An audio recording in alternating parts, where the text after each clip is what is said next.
नमस्कार, मैं हूं आपके साथ हर्षिता और आप देख रहे हैं सत्यमेव टाइम्स। संत कबीर नगर जिले के ऐतिहासिक धार्मिक स्थल बाबा तामेश्वर नाथ धाम में पहुंचे मुख्यमंत्री योगी आदित्यनाथ ने 1515 करोड़ की 528 परियोजनाओं का लोकार्पण और शिलान्यास किया। इसके साथ ही उन्होंने बाबा तामेश्वर नाथ धाम को काशी कॉरिडोर की तरह विकसित करने के लिए स्थानीय प्रशासन को कार्य योजना तैयार कर भेजने का निर्देश दिया। इसके अलावा उन्होंने सरकार के द्वारा चलाई जा रही विभिन्न योजनाओं से लाभान्वित लाभार्थियों को प्रशस्ति पत्र, चाबी, लैपटॉप, चेक आदि का वितरण किया।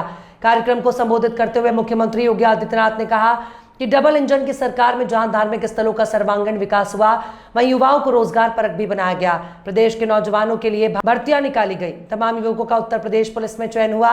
उन्होंने कहा कि डबल इंजन की सरकार में प्रदेश का तेजी से विकसित हो रहा है, जनता को सुरक्षा के साथ सहूलियत मिल रही है, शिक्षा का स्तर भी ऊंचा हुआ है, स्कूलों कॉलेजों का तेजी से कायाकल्प हुआ। पूरे प्रदेश में हाईवे और एक्सप्रेसवे का जाल बिछा चुका है। तीर्थ स्थलों अयोध्या, काशी, विंध्यवासिनी, प्रयागराज धाम का विकास हुआ। संत कबीर परिनिर्वाण स्थली विकसित हुई। उन्होंने कहा कि मोदी जी अगुवाई में देश बदल रहा है। भारत बिना रुके, बिना झुके, बिना डरे विकास की अनवरत यात्रा पर है।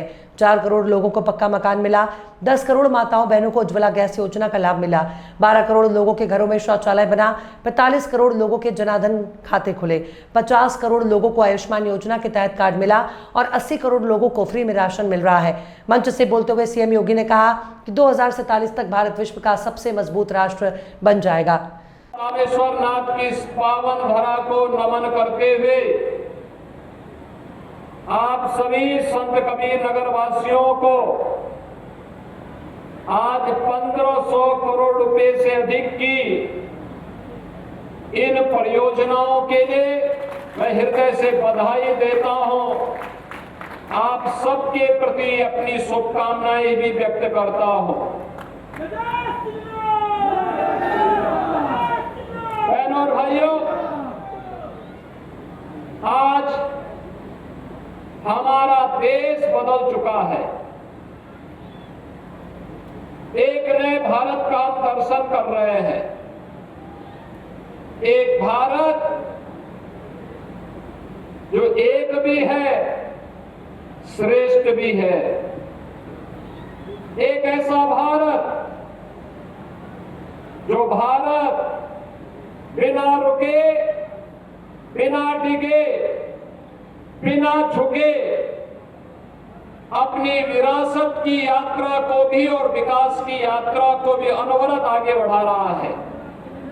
भारत की अनवरत चलने वाली यात्रा के कारण ही देश के यशस्वी प्रधानमंत्री श्री नरेंद्र मोदी जी ने भारत के सामने एक लक्ष्य तय किया है। 2047 में भारत को दुनिया की सबसे बड़ी ताकत के रूप में स्थापित करना है और भारत इस विजन के अनुरूप अपने आप को स्थापित तब कर पाएगा, बहनों और भाइयों, जब 140 करोड़ का भारतवासी एक स्वर में स्वर मिला करके विकास के लिए अपने अपने क्षेत्र में ईमानदारी पूर्वक प्रयास करेगा। सामूहिक ताकत का एहसास जब होता है तब परिणाम आता है और उसी परिणाम को लाने के लिए जमीनी स्तर पर उतर करके हमारे जनप्रतिनिधि कार्य कर रहे हैं। इसी के लिए भारत के अंदर लोकतांत्रिक व्यवस्था के अंदर ग्राम पंचायतें, क्षेत्र पंचायतें, जिला पंचायतें, नगर निकाय, विधायक, सांसद, ये सभी लोग इसी व्यवस्था के साथ जुड़ करके प्रशासन के साथ तालमेल बिठा करके विकास की योजनाओं को आगे बढ़ाने का कार्य कर रहे हैं। याद करिए, आज से 10 वर्ष पहले का भारत विश्वास नहीं होता था, लोगों को विश्वास नहीं होता था कि भारत भी अपने इस गौरव के साथ सीना तान करके खड़ा हो पाएगा। लोगों को विश्वास नहीं हो पाता था कि हम भी वर्ल्ड क्लास इंफ्रास्ट्रक्चर के रूप में हमारे पास हाईवे होंगे, एक्सप्रेसवे होंगे। लोगों को विश्वास नहीं होता था हमारे पास भी वर्ल्ड क्लास इंफ्रास्ट्रक्चर होगा, हाईवे, रेलवे, मेट्रो, वाटरवे या फिर एयरवे, ये हमारे पास भी दुनिया की तरह होगा। ये एक कल्पना थी, लेकिन आज इसका साकार रूप हम सबको देखने को मिल रहा है, सबको मिल रहा है। आज आपको पूर्वांचल एक्सप्रेसवे का लिंक एक्सप्रेसवे अंबेडकर नगर को, संत कबीर नगर को, गोरखपुर को जोड़ते हुए आज उसकी बेहतरीन कनेक्टिविटी दे रहा है।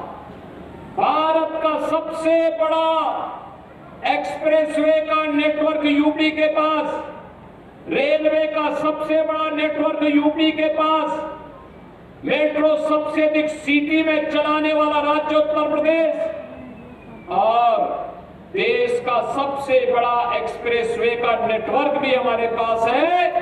तो देश का पहला वाटरवे और देश का पहली रैपिड रेल भी उत्तर प्रदेश के द्वारा संचालित हो रही है। बहनों और भाइयों, ये प्रयास करने से होता है। याद करिए, कोई सोचता था 10 वर्ष पहले अयोध्या में रामलला का भव्य मंदिर बन पाएगा। लोगों के लिए तो सपना था, आज वो साकार होकर के डबल इंजन सरकार की ताकत का एहसास करा रहा है। जनता जनार्दन के आशीर्वाद से वह सपना भी साकार हुआ है।